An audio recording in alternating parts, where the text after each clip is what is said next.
Hello fellow cyborgs, and welcome to my September reading wrap-up. In this video I will be going over most of the books that I read in September, but if you want to see everything that I read each month, then make sure you check out all of my videos. First, let's start off with a couple of audiobooks so I don't forget. I read my first Coulson Whitehead, that was The Nickel Boys. I was buddy reading this with a friend. This book is based on true events of an academy for boys akin to juvenile hall, but with a lot more corruption and abuse toward the boys there. I really enjoyed the opening section where an archaeological dig has just unearthed a secret graveyard next to the Nickel Academy. There is also a legitimate graveyard, but these were boys whose deaths were not an accident. From there, we follow a young man named Elwood who ends up being sent to the Nickel Academy, and we get to hear some of the stories of the boys who end up in that secret graveyard. I enjoyed the narration of this audiobook, but something about the third part of the book just didn't captivate me as much as the first and second parts. Though I was grateful that the atrocities that were committed at the Nickel Academy were not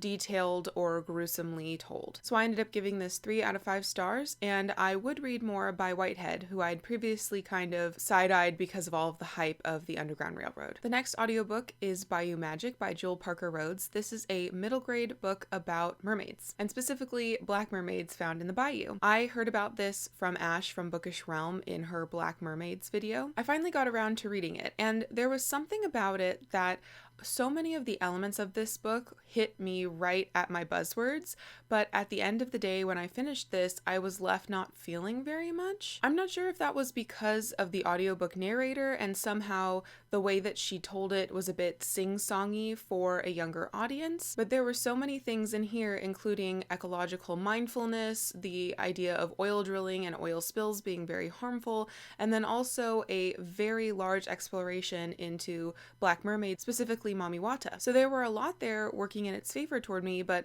like I said, at the end of the day, I was left feeling a bit ambiguous about it. So I gave this 3 out of 5 stars, but I would be interested in rereading this, probably in physical form next time. I listened to the audiobook of Hood Feminism, Notes from the Women That a Movement Forgot by Mickey Kendall, though I ended up buying a physical copy even though it was a new hardback, which I normally don't do because this was just so excellent and I loved it. I'm actually planning on rereading this in Nonfiction November because I want to annotate and take notes and really spend my time with this. I flew through the audiobook, which is narrated by Kendall, because it was easy to continue listening to this nonfiction even though the topic is quite depressing and heavy. This is incredibly enlightening into how stereotypical feminism, which is white and middle class, very much is not in tune with the sort of feminist things that need to be happening to uplift women of color. Things as basic as access to food, access to healthcare, and even gun control, which is really never in the conversations I hear in stereotypical feminist conversations, are really important for women of color. This was definitely another really eye-opening nonfiction that I've recently picked up that has made me face some things about race that I had never considered before. So this was incredibly excellent. I gave it 5 out of 5 stars, and I will soon be rereading it to more fully absorb its content. I reread Kindred by Octavia E. Butler for the Octavia E. Butler Slow Readathon, which is hosted by Onyx Pages, Musical Tati, and Sista Sci-Fi. This is my first reread of Kindred. I've read it once before, and the first time I read it, I was overwhelmed with the feeling of dread. I didn't know what awful things I would have to read about. At the end of the day, it did not have any sexual violence that I had to witness, which is one of my triggers, so I ended up giving it 4 out of 5 stars. Upon this reread, I was more frustrated throughout the entire read of it, and at the end, I found that I really hadn't enjoyed the experience very much, even though I recognize that this is really well crafted, such a singular blend of time travel and then also slave narrative. So I did give this 3 out of 5 stars. I think that's a more truthful star rating for this because I like Kindred. I don't really like it. I don't love it. I can appreciate it on an academic level, but I give 5-star books to books that I love and are happy or at least enjoyable experiences throughout, and I don't think Kindred will ever be an enjoyable experience, but I will continue to reread Kindred throughout my life to get more out of it. It was really, really enjoyable to participate in the Zoom meeting for the Slow Readathon. I learned so much more about how I can look at Kindred in the future from the lovely women who spoke up their feelings and thoughts. So this is definitely still a very important book, but I can't say that it's a particularly enjoyable one. but you should still read it. Unfortunately, a not enjoyable book at all for me was Bernice L. McFadden's This Bitter Earth. This is a sequel to Sugar, which I read earlier in the year. I gave Sugar 4 out of 5 stars, and though it covers a lot of dark topics, I felt there was a lot of light and hope to balance out all of that darkness in Sugar. That's not the case in This Bitter Earth, and I just really did not enjoy this from start to finish. I wanted to continue on with This Bitter Earth because Sugar kind of leaves you at a cliffhanger, and I wanted to see some sort of reconciliation and the characters being in a better situation in life than they were at the end of Sugar. I wanted to feel satisfied at the end of their character arcs. But in the first half of This Bitter Earth, Sugar is completely separated from the characters that I knew and loved in the first book. She is met with death after death after death of almost every maternal figure she's had in her life, and at times it felt almost like Sugar was being punished by the author for something I didn't understand. Sugar also didn't feel like herself, and I know that in This Bitter Earth, she is dealing with a huge trauma that happened at the end of Sugar, and that trauma can change people, but the way that she was behaving was never explored through that lens. It was presented as if this is Sugar and this is how she's always been, but she never felt like herself. And then in the second half of this book, Sugar finally returns to Bigelow, and there was no work on reconciliation. It seemed to happen overnight at the snap of fingers. It was so incredibly unsatisfying. And then at the end of the book, I didn't feel like there was much resolution with the characters at all. We were just left to assume whatever we wanted about how their relationships would continue in the future. It was very much not what I was looking for. It was not satisfying, and I wish that I had just written a fan fiction about how Sugar and Pearl reconciled. So I ended up giving this 1 out of 5 stars. I did not like it at all. I don't recommend. I also reread The Left Hand of Darkness by Ursula K. Le Guin with one of my friends. This is the second time that I've read this. The first time I read The Left Hand of Darkness, I gave it 3 stars, and this time I've still given it 3 stars. One of the interesting lenses with which my friend viewed Left Hand of Darkness and that I want to view in the future is the idea that Genli Ai is not a protagonist that we are necessarily supposed to sympathize with, especially at the beginning of the book, and that the Ecumen is not quite the benevolent Federation that we know of in Star Trek, but is potentially a more insidious and unstoppable force. This brings up interesting conversations about the idea that simply knowing that you are not the only intelligent life in the galaxy would inherently change your culture, the culture that this body of Federation, this Ecumen, is trying to treasure and learn more about. And the idea that the Ecumen feels that they can give knowledge to the planet Gethin in this book, and that is a good thing, as well as take knowledge from Gethin, but it very much feels like the butterfly effect, where you can't observe something without changing it. And it kind of makes me wonder how much the Ecumen truly is upholding these isolated cultures and celebrating them, and how much they're kind of just melding them together and changing them as necessary just by them knowing they are no longer the only populated planet with intelligent life. My main gripe with The Left Hand of Darkness is that there are a lot of elements in here that I think I would really enjoy, but somehow how they are explored and presented I find kind of frustrating. Genli is a very ignorant, in my opinion, diplomat to Gethin, and we are in his mind for so much of the book, and he has zero idea what's going on. It makes it really difficult to understand the world that we are put in, and later when it starts to matter and we eventually get to switch perspectives to Estraven, suddenly things start making sense, and I find myself just really frustrated that we were stranded in the mind of Genli, who's, I guess, trying his best, but his best is a mess, so we're just kind of left to not understand what's happening at the beginning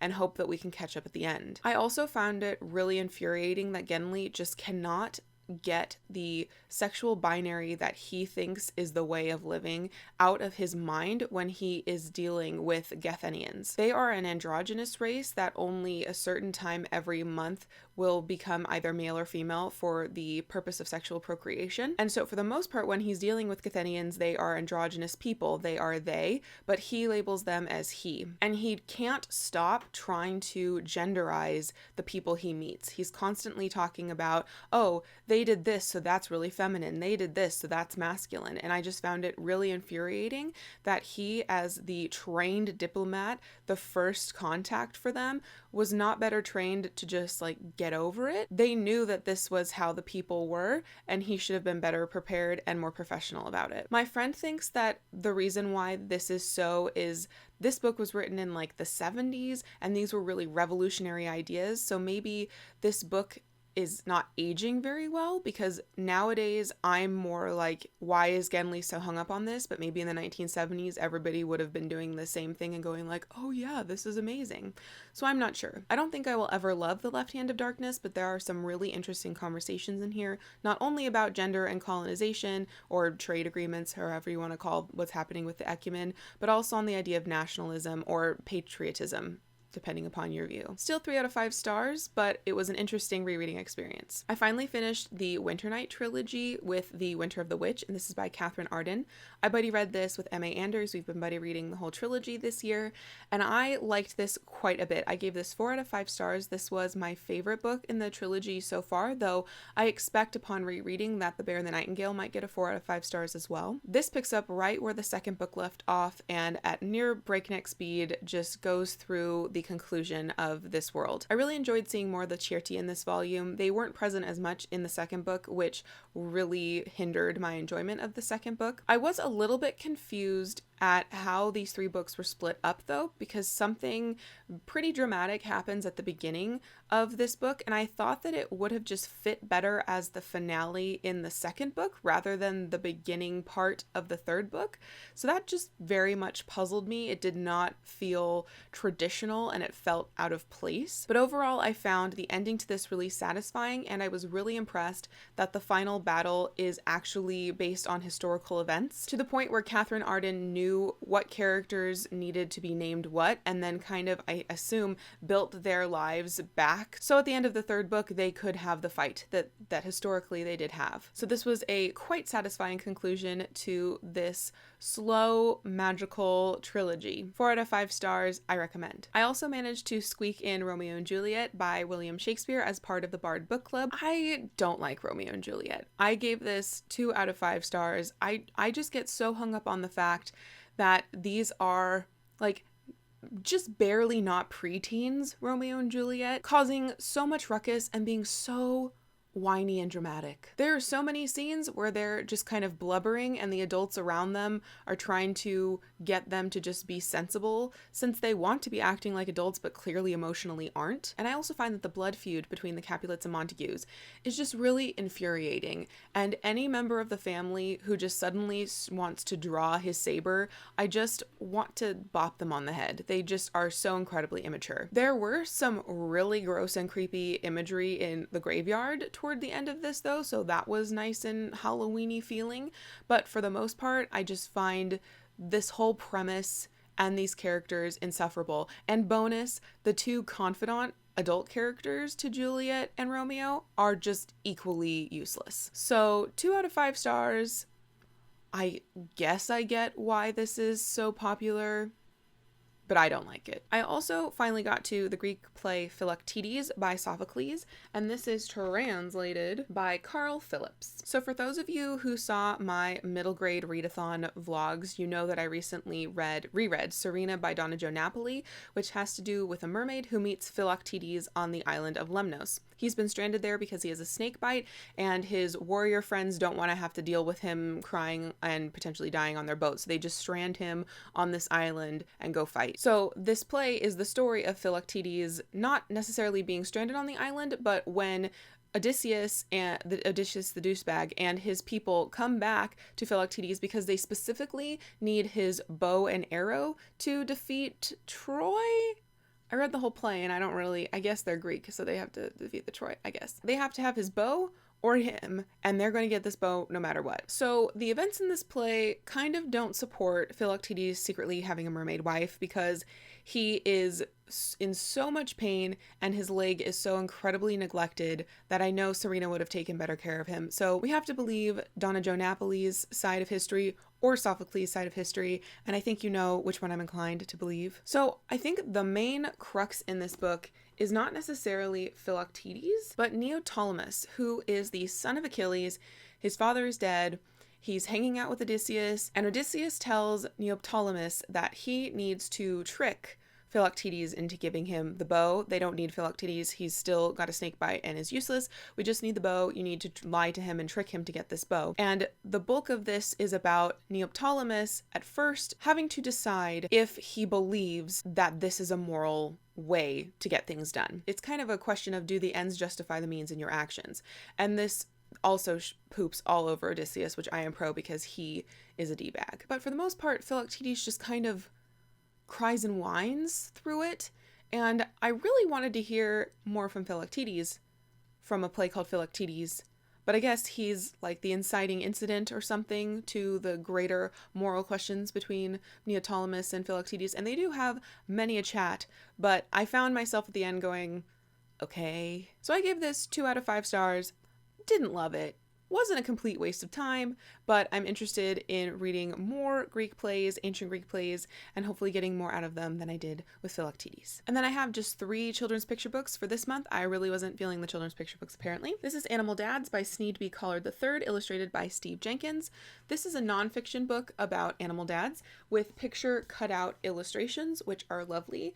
And then you have the main text of the story, like dads help us find our voice, and then you'll also have paragraphs with specific nonfiction information about the animals depicted. The really cool thing is at the end, they talk about dads who give birth in the animal kingdom, and I felt that that would hold up really well to our gender non-binary culture that I am hoping is going to be more and more acceptable. So the combination of the illustrations being really cool paper cutouts and the pretty awesome nonfiction, I gave this 3 out of 5 stars, and I will be keeping it on my shelves. And we have 7 Blind Mice by Ed Young.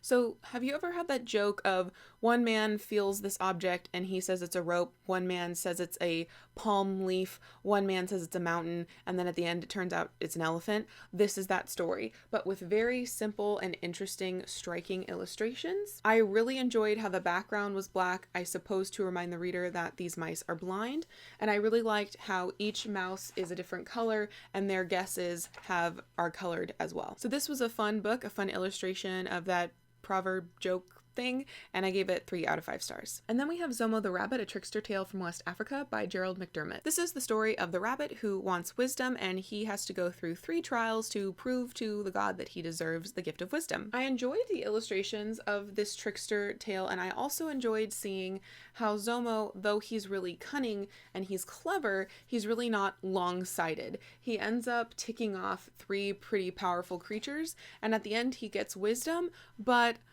he still has to deal with the 3 creatures that could kill him that he pissed off along the way. But overall, this was a highly entertaining and tightly knit trickster story, and I gave it 3 out of 5 stars. So those were most of the books that I read in the month of September. Please in the comments down below tell me your hit and miss of September. My hit was definitely Hood Feminism, and my miss was definitely This Bitter Earth, alas. Thank you for watching, and until next time, continue to be lovely.